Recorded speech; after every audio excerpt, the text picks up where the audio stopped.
Assalamualaikum warahmatullahi wabarakatuh. Perkenalkan, nama saya Sani Septiani dengan NIM KHGE 23002. Di sini saya akan menjelaskan terkait nilai-nilai Pancasila dan contoh implementasi di kehidupan sehari-hari. Sebelum menjelaskan nilai-nilai Pancasila, saya di sini akan menjelaskan sedikit tentang definisi Pancasila. Pancasila adalah dasar negara dan ideologi yang menjadi panduan dalam kehidupan berbangsa dan negara bagi masyarakat Indonesia. Kata Pancasila berasal dari bahasa Sanskerta yang terdiri dari dua kata, yaitu panca yang berarti 5 dan sila yang mengacu pada prinsip atau asas. Secara harfiah, Pancasila merupakan kumpulan 5 prinsip atau nilai dasar yang menjadi landasan utama dalam menyelenggarakan kehidupan berbangsa dan bernegara di Indonesia. Arti dan makna-makna nilai-nilai Pancasila. Nilai-nilai yang terkandung dalam Pancasila memiliki arti dan makna yang mendalam dan mencerminkan prinsip-prinsip yang mendasari negara Indonesia sebagai berikut. Yang ke-1 ada sila pertama, yaitu nilai ketuhanan yang Maha Esa. Sila pertama ketuhanan yang Maha Esa menggariskan pengakuan terhadap keberadaan Tuhan ini, bukan hanya persoalan agama, tetapi juga tentang kesadaran akan keberadaan entitas yang lebih tinggi. Nilai ini memberikan landasan 1. Kebebasan beragama, yaitu kebebasan beragama adalah memberikan hak setiap warga negara untuk memeluk dan menjalankan keyakinan agama tanpa tekanan atau diskriminasi. Yang kedua ada toleransi antar agama, yaitu menekankan pentingnya saling menghormati dan hidup berdampingan dalam keragaman kepercayaan. Yang kedua ada nilai kemanusiaan yang adil dan beradab. Pada sila kedua ini, kemanusiaan yang adil dan beradab ini memposisikan kemanusiaan sebagai makhluk yang memiliki hak yang sama di depan hukum. Nilai ini tercermin dalam satu keadilan dan kesetaraan yang menjamin kesetaraan dan memperlakukan yang adil terhadap semua individu tanpa memandang latar belakang agama, etnis, atau gender. Yang kedua ada hak asasi manusia, yaitu yang menjunjung tinggi hak asasi setiap individu dalam bersikap, beradab, dan dalam berinteraksi sosial. Yang ketiga ada nilai persatuan Indonesia. Sila ketiga Persatuan Indonesia menggarisbawahi pentingnya kesatuan sebagai pondasi utama dalam membangun negara. Nilai-nilai ini tercermin dalam satu ada kesadaran kebangsaan yang menanamkan semangat persatuan dan kesadaran akan pentingnya menjadi bagian dari satu bangsa Indonesia. Yang kedua, adanya menghargai keanekaragaman yang memelihara dan menghargai keberagaman budaya, bahasa, suku, dan adat istiadat sebagai sumber kekayaan bangsa. Yang keempat, ada nilai kerakyatan yang dipimpin oleh hikmat kebijaksanaan dalam permusyawaratan perwakilan. Sila keempat ini, kerakyatan yang dipimpin oleh hikmat kebijaksanaan dalam permusyawaratan perwakilan, mengedepankan partisipasi rakyat dalam proses pengambilan keputusan negara. Nilai ini mencerminkan satu musyawarah dan konsensus yang membangun keputusan bersama melalui dialog dan kesepakatan untuk mencerminkan aspirasi masyarakat. Yang kedua ada kedaulatan rakyat, yang menegaskan bahwa kekuasaan negara berasal dari rakyat dan untuk rakyat. Yang kelima ada nilai keadilan sosial bagi seluruh rakyat Indonesia. Sila kelima ini, keadilan sosial bagi seluruh rakyat Indonesia, menekankan pentingnya pembangunan yang merata dan kesetaraan dalam kehidupan bermasyarakat. Nilai ini mencakup 1. Pemerataan kesejahteraan, yang memastikan setiap warga negara merasakan manfaat dari pembangunan nasional, tanpa meninggalkan kelompok atau daerah tertentu. Yang kedua, ada gotong royong. Gotong royong ini adalah untuk mendorong semangat gotong royong dan saling membantu antar warga dalam membangun masyarakat yang lebih adil dan sejahtera. Berikut adalah beberapa contoh implementasi Pancasila dalam kehidupan sehari-hari berbasis pada nilai-nilai yang terkandung dalam Pancasila, antara lain sebagai berikut. Sila pertama berbunyi ketuhanan yang Maha Esa. Maknanya yakni setiap warga negara bersikap berdasarkan sifat ketuhanan.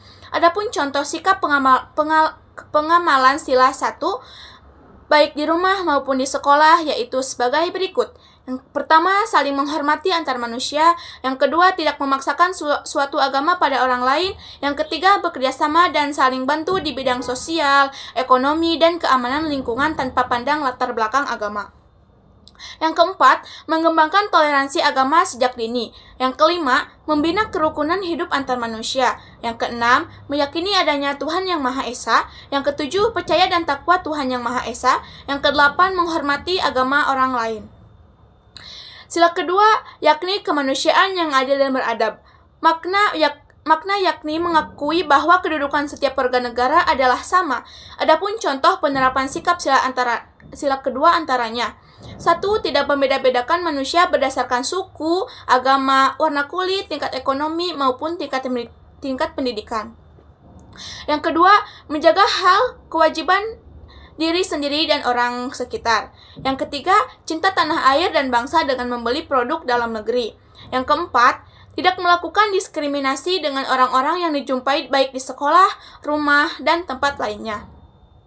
Yang kelima, tidak melecehkan seseorang karena apapun. Yang keenam, membela kebenaran dan keadilan. Yang ketujuh, menegakkan persamaan hak, kewajiban, dan martabat manusia tanpa membedakan suku, keturunan, agama, kepercayaan, jenis kelamin, kedudukan, sosial, warna kulit, dan sebagainya.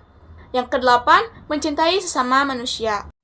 Sila ketiga berbunyi Persatuan Indonesia. Adapun makna dari sila ketiga Pancasila yaitu menyatunya bangsa Indonesia dari berbagai sendi kehidupan, yaitu politik, sosial, budaya, ekonomi, dan pertahanan dan keamanan. Tujuan Persatuan Indonesia adalah menumbuhkan rasa bersatu warga negara yang memiliki beragam adat dan budaya. Inilah contoh penerapan Pancasila ketiga. Yang ke-1, cinta tanah air dan bangsa dengan membeli produk dalam negeri. Yang kedua, cinta tanah air dan bangsa dengan mengharumkan nama bangsa lewat prestasi di berbagai bidang akademik maupun non-akademik. Yang ketiga, tidak merendahkan suku adat dan budaya lain. Yang keempat, mengutamakan kerukunan bangsa Indonesia dibandingkan dengan kepentingan kelompok, pribadi, dan golongan. Yang kelima, menumbuhkan rasa senasib dan penanggungan serta membantu warga negara yang berkesusahan. Yang keenam, bangga dan cinta tanah air. Yang ketujuh, rela berkorban demi kepentingan bangsa. Dan sila keempat Pancasila yakni kerakyatan yang dipimpin oleh hikmat kebijaksanaan dalam permusyawaratan perwakilan. Makna dari sila keempat ini, Pancasila yaitu bangsa Indonesia yang memiliki prinsip demokrasi dan kedaulatan rakyat. Berikut contoh penerapan sila keempat. Yang ke-1, mengedepankan musyawarah, diskusi, atau bertukar pendapat untuk mencapai mufakat atau kesepakatan dalam menyelesaikan masalah. Yang kedua, tidak memaksakan kehendak pada orang lain. Yang ketiga, mengutamakan kepentingan masyarakat, bangsa, dan negara daripada kepentingan pribadi. Yang keempat, ikut serta dalam pemilihan umum. Yang kelima, melaksanakan hasil keputusan yang berdasarkan musyawarah dengan niatan dan perbuatan baik dan dengan rasa tanggung jawab. Sila kelima Pancasila berbunyi keadilan sosial bagi seluruh rakyat Indonesia. Sila kelima Pancasila berhubungan dengan sikap adil dan menghormati hak asasi manusia. Ada banyak contoh penerapan sila kelima. 1. Berbuat adil pada siapapun tanpa pilih kasih. Yang kedua, menghargai hasil karya orang lain. Yang ketiga, tidak membedakan seseorang karena status dan kondisi ekonominya. Yang keempat, bersikap kekeluargaan. Yang kelima, tidak mengintimidasi orang lain dengan hak milik kita. Yang keenam, menghormati hak asasi orang lain beserta kewajibannya. Yang ketujuh, tidak menyusahkan orang lain untuk sama-sama hidup dengan layak. Dengan demikian, implementasi Pancasila dalam kehidupan sehari-hari adalah penting untuk mempertahankan persatuan dan kesatuan Republik Indonesia, serta menjaga kedaulatan negara, menghubungkan rasa tanggung jawab antara masyarakat dengan pemerintah, dan menghadirkan identitas bangsa Indonesia.